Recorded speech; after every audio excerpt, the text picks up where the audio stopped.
बिस्मिल्लाहिर्रहमानिर्रहीम। अस्सलाम वालेकुम। मैं हूँ जैस्मीन मंजूर और आप देख रहे हैं प्रोग्राम बस बहुत हो गया। नाज़रीन, आज मैं अपने सेट पर मौजूद नहीं हूँ।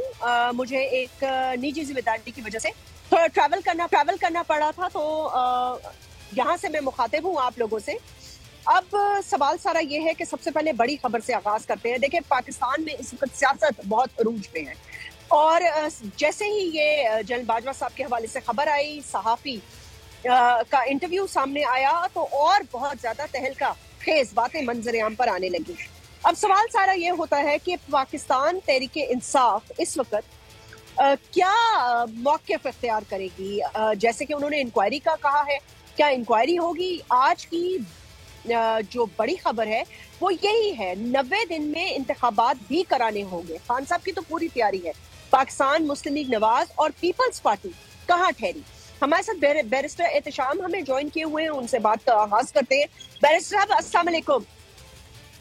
जी,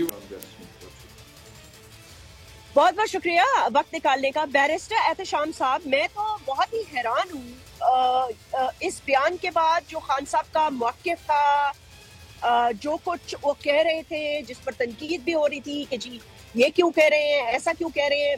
मेरे ख्याल से काफी हद तक बातें क्लियर हो गई है, लेकिन इसके साथ साथ ये बात कहना कि जी मफाद में किया, मुल्क के मफाद में किया, तो इस वक्त हमें मफाद तो कोई नजर नहीं आ रहा, क्योंकि मुल्क दिन ब दिन पस्ती की तरफ जा रहा है। IMF के थोड़े से पैसों की खातिर हम लिटरली उनसे भीख मांग रहे हैं। आप क्या देखते हैं कि आपको लगता है कि सही टाइम पे आया बयान? बहुत शुक्रिया जैस्मीन।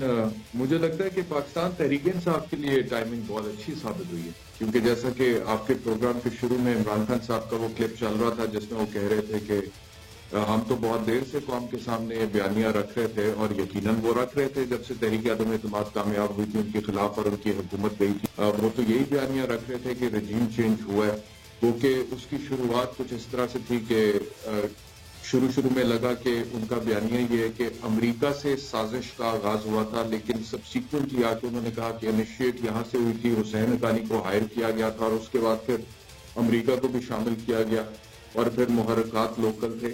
तो वो बयानिया इमरान खान का तब अवाम में बिक तो गया था, जिसकी वजह से वो मकबूल हो गए थे।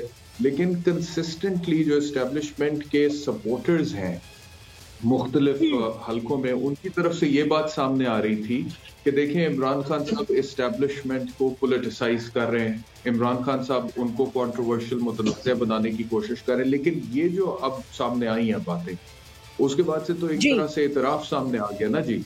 अब इमरान खान उसके ऊपर मजीद आगे मुतालबे पे चले गए हैं। वो कह रहे हैं कि इंक्वायरी होनी चाहिए, और वो इंक्वायरी अगर कानून या आइन को सामने रखा जाए तो किसी हद तक उनकी बात बिल्कुल दुरुस्त है। और जनरल बाजवा खुद ये कह चुके हैं अपने आखिरी खिताब में कि जी हमने बहुत सोचा इस बारे में कि तनकीद क्यों होती है पाकिस्तानी फौज पर, और फिर हम इस नतीजे पे पहुंचे कि फौज की सियासत में मुदाखलत की वजह से तनकीद होती है, जो कि गैर आईनी है। ये उन्होंने खुद बोला था कि गैर आईनी है, लेकिन फिर एक कट ऑफ डेट भी उन्होंने दी थी और वो फरवरी 2021 की थी। यानी कि जनरल बाजवा खुद ये तस्लीम कर रहे थे कि फरवरी 2021। लेकिन बैरिस्टर साहब, मुझे ये बताइए कि इस किस्म का बयान देने इस वक्त बैरिस्टर एहतशाम साहब इस वक्त ऐसा बयान देने से ये तो बिल्कुल वाज़ेह था ना कि खान साहब के मौक़िफ़ को ना सिर्फ तक़वियत मिलेगी, बल्कि उनके बयानात में जो सदाकत का एलिमेंट एक लेट्स से 1% भी डाउटफुल था, 2% भी, 3% भी, 10% भी, और लोग ये कह रहे थे कि अफवाज पाकिस्तान के खिलाफ एक मुहिम चलाई जा रही है, या वो इस तरह कह रहे हैं,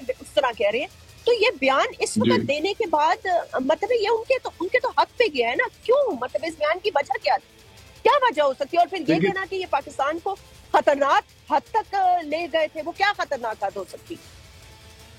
देखें, इसकी दो वजूहात हो सकती हैं। एक तो पहली वजह तो वही हो सकती है कि जिस एरोगेंस के साथ जनरल बाजवा साहब ने, जब वो chief of the army staff थे, कहा था कि फरवरी 2021 के बाद हमने सोचा कि मुदाखलत नहीं करनी है सियासत में, तो यानी कि उन्होंने तस्लीम किया ना कि फरवरी 2021 तक हम मुदाखलत कर रहे थे सियासत में।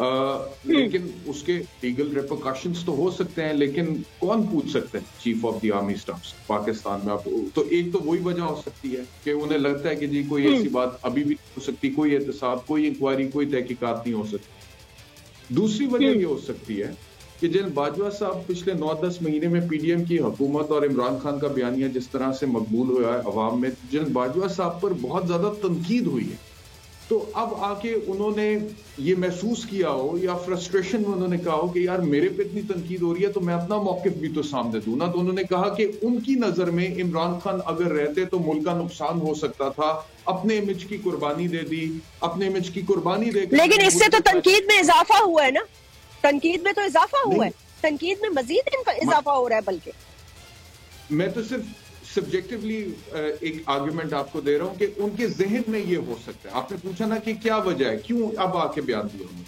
تو ٹھیک ہے آپ بالکل ٹھیک کہہ رہی ہیں، فائدہ تو عمران خان کو بہت ساری چیزوں کا ہو رہا ہے. مثال کے طور پہ جو اسمبلیاں انہوں نے تحلیل کی ہیں اس سے بھی ان کی مقبولیت میں اضافہ ہوا ہے. بہت سارے ایسے غیر روایتی فیصلے انہوں نے کیے ہیں جس سے لگتا تھا کہ فائدہ نہیں ہوگا، لیکن فائدہ تو ہو رہا ہے، اس میں تو کوئی شک نہیں ہے. لیکن میں تو صرف جن باجوہ مرتضیٰ صاحب ہمارے ساتھ لائن پر موجود ہے. مرتضیٰ صاحب نے جوائن کیا ہے.